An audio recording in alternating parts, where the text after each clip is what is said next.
You've been there, I've been there. You know, whenever you're talking to somebody and conversation kind of dies down, and then all of a sudden, you know, it's like that awkward silence, that awkward, uncomfortable moment whenever you kind of panic on the inside. Now, what if I told you that if you handle that situation properly, it can actually become more confident and charismatic instead of just making it feel weird and like a nasty moment? Now, the truth about these awkward silences is that they're only awkward if you react awkwardly to them. And that sounds weird saying it out loud, but it's just, that's really how it is. If that moment comes up and you just kind of sit in it or let it be known that it doesn't bother you, it really won't be awkward. And the thing is, if you do that, you're naturally going to want to fill that emptiness, right? That's just human instinct. You're naturally going to want to do that. But if you just sit in it, that person will end up filling it themselves. See, the thing is, confident people don't rush to fill in the gap in conversation every time. They embrace the pauses. Because silence isn't bad. It's kind of like a natural rhythm in human interaction. Like, it's going to happen at some point. Conversation doesn't just last forever.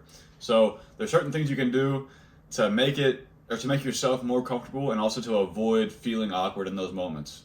I know for me, before I started working on my social skills, anytime somebody was talking to me, I'd be in my head trying to think of what the next thing I should say is to avoid those silences. I was so deathly terrified of them. I was like, dude, please don't put me in that situation, because it made me feel like the other person wouldn't want to be around me as often because they would think I'm awkward, or that's kind of the way my brain thought of it. But as I got better at talking to people, as I got more aware of social situations, I outgrew that. And so this is the stuff that I started doing to get out of that fear. So the first thing you can do is to reframe that silence as like a power move in a sense. Not power move in like a cringy way where it's like, oh, I'm more powerful than you, but like just showing that you're comfortable and you're in control of the situation. So instead of panicking, lean into the silence. If you're smiling, holding eye contact, you have relaxed body language, it's going to make you seem like you're in control of the conversation and how it's moving, and that you're not bothered by what's going on. And that's going to just be attractive. People are going to respect that about you, and they'll probably actually see it as like a good trait in you and want to talk to you more because of that. Think about people like Elon Musk or like presidents when they're speaking. They pause in their speech, and even when they pause, people are still listening. They're watching intently like, oh, what's he about to say next? Like it feels like they're completely in control of the situation, and that's what you can be like whenever you embrace the pauses and don't worry about having any silences. Another thing you can do is to just restart the conversation smoothly. You can do that by making an observation. So if you're in a coffee shop having a conversation with somebody, maybe it's a first date, and the conversation kind of dies down, you can just use it, or you can just make an observation by saying, man, the coffee shop has kind of a weird vibe today, huh? And then from there, a new conversation just started.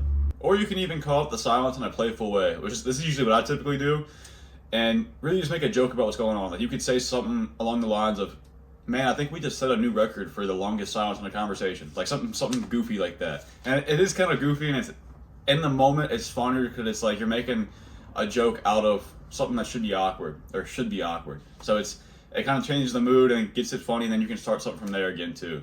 And then one more thing you can do to keep the conversation going is to just shift the topic or do a drawback. So you could say something like, oh, so tell me more about, and then mention the previous topic you were talking about. Or you can just completely change it in general. Doing that, I know that's like the harder part of conversating in that way, is trying to think of something new to talk about. That's why you can use the drawback and just mention something you're already talking about. And it really gets you out of that moment, but I like the first two better. But that's something you can do to get over that. And then one last thing you can do is to use the silence to your advantage. If you're on a date and the silence comes up, just sit in it comfortably, and it builds some tension and intrigue, and it makes you seem more interesting, that you're not trying to hurry up and fill it up. And it just makes you seem more interesting, and that you're, again, in control of the situation, and it shows confidence.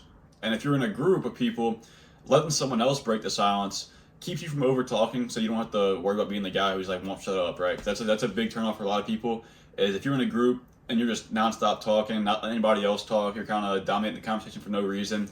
It's a big turnoff to a lot of people, so if you let other people break that silence, it'll keep you from over talking and being that person.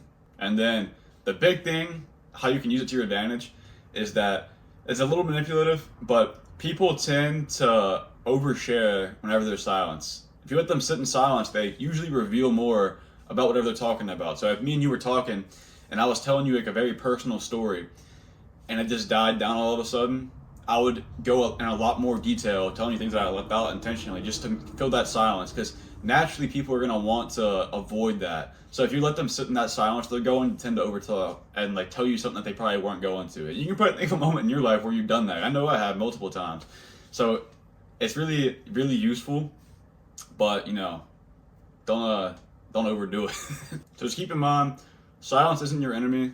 It's actually a good tool you can use in your conversations to have more power and control over the conversation and just be more confident. And the people you talk to will respect you more for it. But if you got any value from this video, I'd appreciate you subscribe. Besides that, see you in the next one.